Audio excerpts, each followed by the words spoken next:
Ce que nous avons vu, c'est l'horreur absolue. Des grands-mères violées devant leurs petits-enfants massacrés et brûlés. Une famille entière décimée. Un kibboutz qui prenait l'amour, la fraternité, le partage. C'est ça le kibboutz Be'eri, il faut comprendre. C'est des gens qui voulaient la cohabitation. A été massacré. Parce qu'ils étaient juifs, 80 années après la Shoah, les corps sont inidentifiables. On a vu petit paquet après petit paquet, parce que dans la religion juive, il y a la sanctification. Hey! Hey!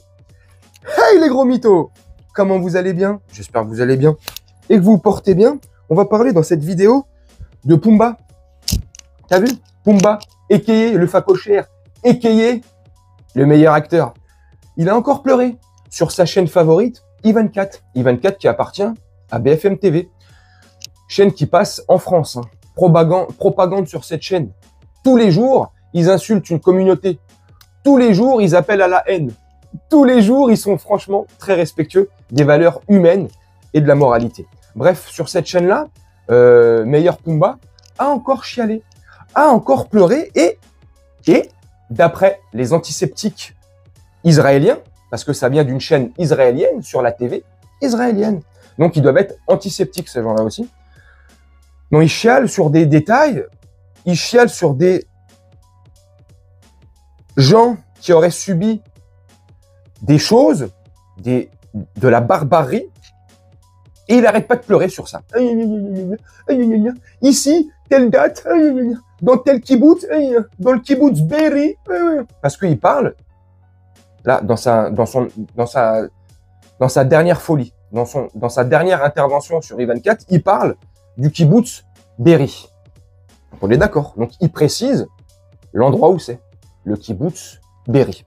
Et dans ce kibbutz de Be'eri, il te parle voilà, de VIOL, de grand-mère, devant leurs petits-enfants, des scènes insoutenables, insupportables, de la barbarie, les corps complètement découpés. Tu l'as entendu au début. On a une tradition chez nous, les juifs, voilà, c'est qu'on doit regrouper. Bref, je ne sais pas ce qu'il expliquait. Je ne m'y connais pas dans leur religion. Mais enfin bref. Donc il raconte plein de petits détails. Une femme âgée, dans le kibbutz de Be'eri, et patati et patata. Une autre fois, il avait raconté sur les bébés dans une certaine crèche, dans ce même fameux kibbutz de Be'eri. Bah, dans cette même crèche-là, il y aurait eu 8 bébés pendus et assassinés, tu vois, avec d'autres, voilà. Un massacre sans nom. C'est inqualifiable, ça. Ça a été démenti par la télé israélienne. אנחנו מגיעים לקיבוץ בארי, ושם תופסות אותי עוד שתי תמונות מרכזיות בלחימה, אפרופו האכזריות של האויב. אחד זה מעון ילדים, שבאמת, חוץ מתום אין שם שום דבר אחר, שנשחטו ופשוט הרגו אותם. אתה רואה את הילדים? בית, שמונה תינוקות. שמונה תינוקות מתים. ועוד תמונה שתפסה אותי, היא שראיתי את ג'ניה, זיכרונה לברכה, אישה מבוגרת מקיבוץ בארי, שאני רואה את המספר חרוט לה על היד. אתה אומר, היא עברה את השואה באושוויץ, ובסוף מתה בקיבוץ בארי. זה לא משהו שהוא... בכלל, אתה מצליח להבין אותו. ובכן, לא נרצחו 8 תינוקות במעון בבארי, מבהיר דובר בארי, ואין בבארי אישה בשם ג'ניה. תראו עוד דברים שאומר לא מזמן, גם אדם שהוא חלק מצה"ל. היו פה גם ילדים, תינוקות שנקלו על חבל כביסה ממש בשורה אחת. המראה מאוד קשה. אני, כשראיתי את זה, זה גם כן זעזע אותי. אתה לא מבין בדיוק באמת מה העיניים, אם זה... Non, je sais pas si c'est bien lisible. Tu peux tout voir, t'as pu tout lire les sous-titres. Bref. De toute façon, je vais te résumer ce que tu viens de voir à ma manière. En gros, l'histoire des 8 bébés, c'est faux. Ça a été démenti ça a été démenti sur place. Voilà. Ils ont fait, je sais pas.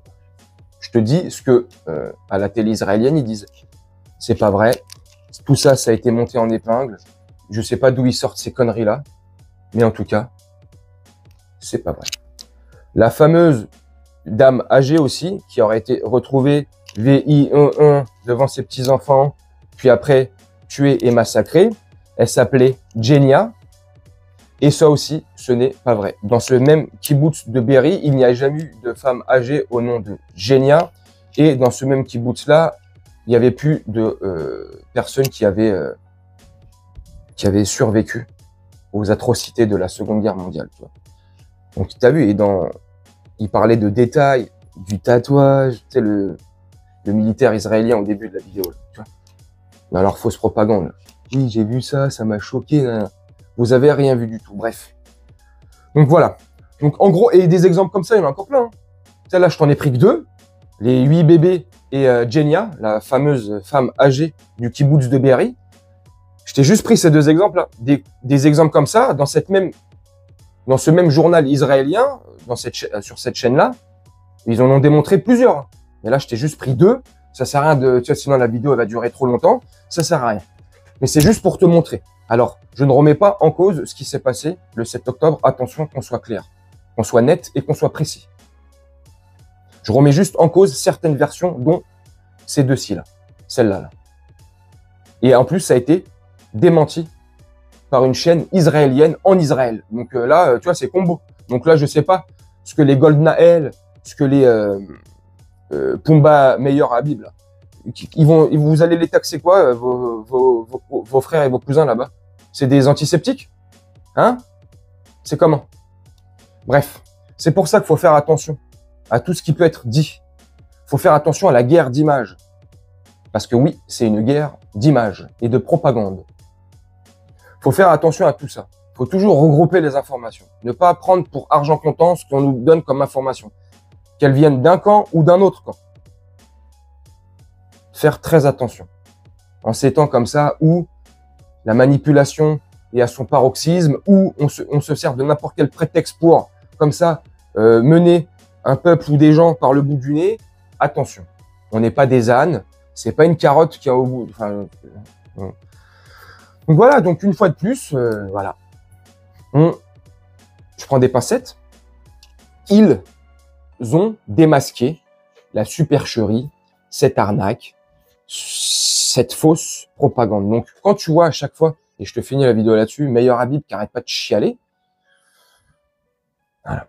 Depuis le temps que je te dis que c'est un acteur, depuis le temps que je te dis que lui, il joue un rôle, il en a strictement rien à faire de la France, je pense, et que ses intérêts sont plus là-bas. C'est pas méchant, c'est pas insultant, c'est pas... moi, je m'en fous. Si ses intérêts sont pour là-bas, il fait ce qu'il veut, en fait. C'est juste, faudrait lui retirer son statut de député, et il ne peut pas représenter la France quand ses intérêts à lui sont plus penchés dans un autre pays, tu vois. Moi, ça me dérange pas, hein. Mais il faut arrêter tous ces trucs-là. Il faut arrêter de lui donner la parole. Donc, tu vois bien que là, il y a la propagande. Pourquoi lui est tout le temps sur la même chaîne pour parler et raconter ces mêmes mensonges tout le temps, tout le temps, tout le temps, tout le temps? Un mensonge répété 1000 fois devient une vérité. Bref, tu me dis ce que tu en penses en commentaire. Moi, je vais vous laisser là-dessus. Je vais faire un petit montage tranquillement et on se retrouve bientôt pour une prochaine vidéo. Je te souhaite une très bonne journée, une très bonne soirée ou une très bonne nuit. Ciao.